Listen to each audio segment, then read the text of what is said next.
Welcome brothers, I'm JK, founder and head coach at PornReboot.com, and today I'm going to be answering a question that I often receive and which you may have often had, which is, does it count if I have spent 6 months or 3 months or however amount of time off pornography before I seriously start rebooting, or before I start rebooting for real, or before I join some program or the other?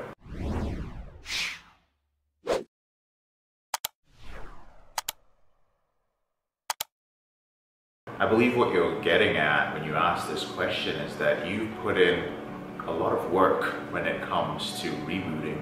You spent a lot of time and energy, and it just feels like so much work to have to start over. That's where the belief comes from, and it goes back to this belief of streaks. When you are serious about ending an out-of-control behavior, it really doesn't matter how long it's going to take for you to get to freedom.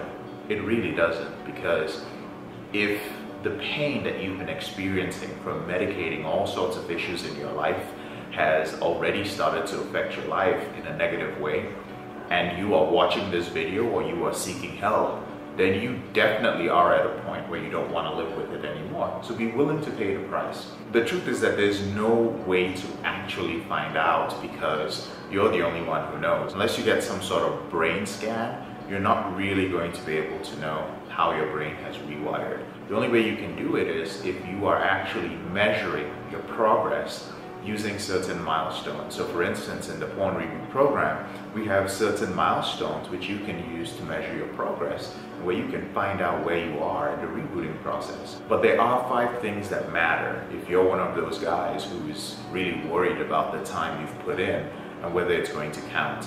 And also there are some brothers who are worried about slipping for a couple of weeks during their reboot. So let's say you're rebooting and then you've been doing so well, but then you slipped a couple of times for 2 weeks, but you never let it become a full-blown relapse. So there wasn't any real serious binging. Maybe you just edged a couple of times, and now you're concerned and you're asking, well, has all the work gone away? Here are the 5 things that matter. The first thing that matters is the lessons that you learn during that process. See, all of us have conclusions and assumptions and beliefs that cause us to slip. It may be a belief like, I'm not getting enough sex, and since I'm not getting enough sex and I have a high sex drive, well, I need to release by watching pornography.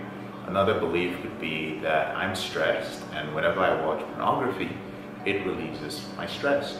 So challenging these beliefs and coming through it and realizing like, oh, there were other ways that I could have relieved my stress is one of the lessons that you can learn. So that's the first thing, the lessons that you learn. The second thing are the irrational behaviors and ideas that you identify. So irrational behaviors and thoughts would be thoughts like, I need to find out if my PIED, which is my porn-induced erectile dysfunction, is ever going to go away. And you just start freaking out about it. You're like, oh my God, this girl is coming over, or my wife wants to have sex, and I'm worried that my penis is not going to work because of my porn addiction. Maybe I should just, stimulate it a little bit because I haven't been feeling anything for weeks. You get irrational about it, and then you end up watching pornography or masturbating to test your penis, and you end up slipping. So what caused this was an irrational thought. And when you challenge this irrational thought several times, you then see it for what it is. And next time it comes up, you're able to handle it in a rational way. The third thing that matters are the boundaries that you set. When you set a strong boundary and you cross it when you slip, you have a choice. You can learn from the boundary, or you don't learn from the boundary. It is important to identify after a slip why you crossed that boundary, how you can strengthen that boundary, and if there's some other alternative to the boundary. In some cases, maybe you need accountability and a boundary. An example could be, you could be the guy who slips whenever your Apple TV remote is around. And the accountability that you could add to that, in addition to being away from the Apple TV, is to just tell your wife to hide the remote or keep the remote away from you. Or tell her to keep you accountable anytime she sees you on a specific device There's some guys who tell their partner to keep them accountable, since a lot of people are working at home during this COVID-19 situation, to keep them accountable when they close their office door. So it's like, hey, I'm going to be on a Zoom call. The Zoom call is going to last an hour. So if you see my office door closed for more than an hour and you don't hear me talking and interacting with people, then check on me. That's an example of accountability.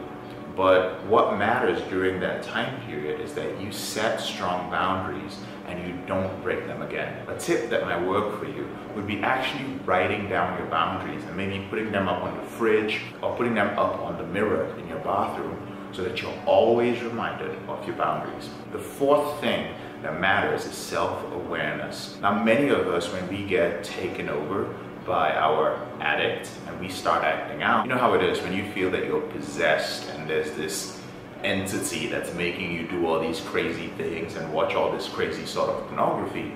Well, when you are in the reboot process, there's a certain level of self-awareness that you gain.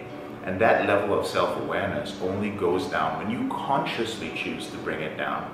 When you go through a slip, you always learn lessons through that. Let's say prior to your slip, you knew it was coming and you decided that you were going to journal or you were going to use one of the PornReboot coping strategies.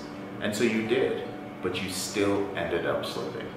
That doesn't matter because there's still a lesson to be learned. The problem is, you may not go back to that journal or to that coping strategy to understand why you slipped despite using it. In the PornReboot program, we teach men to go back and identify and become self-aware of whatever the resistance was that they were facing. Now that resistance is something else. Now that entire process of understanding what happened is self-awareness. And it's important that you implement it regardless of whether you slip or not. And the final thing that matters is self-confidence. Now, I've spoken about this on another video, but self-confidence is how you feel about what you do and feeling good about it, right? And you're in the process of rebooting. Rebooting is a skill. And just as with any skill that you learn, you're going to screw up sometimes. You're going to suck at it. Then you're going to think that you're a badass and you're killing it.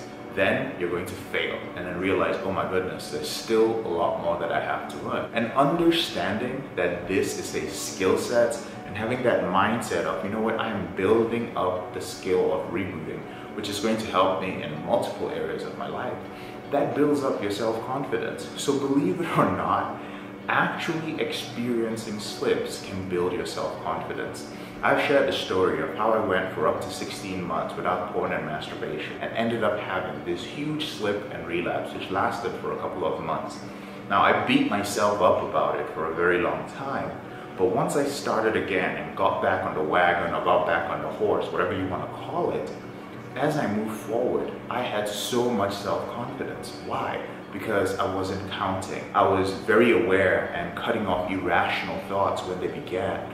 I was learning lessons from what I was doing. I was positive about it. I wasn't beating myself up over slips anymore. And all these were things that I had accumulated from a past of slipping. And that's how I built my self-confidence in this area. So brothers, I hope that makes sense. And I hope that answers the question of, well, what happens to all that time that I spent slipping or relapsing before I started rebooting seriously? Or what happens when I slip for a couple of weeks during my reboots? I'm JK, your brother in this struggle. Thank you so much for taking the time to watch this video. Now, whenever you're ready, there are a few ways I can help you. The first way that I can help you is to download a copy of my free ebook. It's called Confessions of a Porn Addict, 7 Secrets of Porn-Free Men. And it's the blueprint to ending your out-of-control behavior. The second way is to join our free Facebook group. Now, it's a group where you can get yourself an accountability partner, where you can be in a community of serious men who are striving to end their out-of-control behavior. And the final way is if you are at a point where you are tired of struggling with this alone and you want to work with a mentor, somebody who has been there before, or if you're the sort of person who needs a system.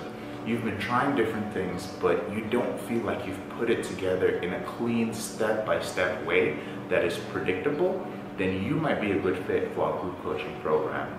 and you can schedule a call with one of my team members to find out if you're a good fit for our program. There's also a link to do that in the description below this video. Make sure you subscribe to our video if you found it helpful, and also share it with 3 men whom you feel might benefit from it. Thank you so much for watching, and I'll speak to you later in the week.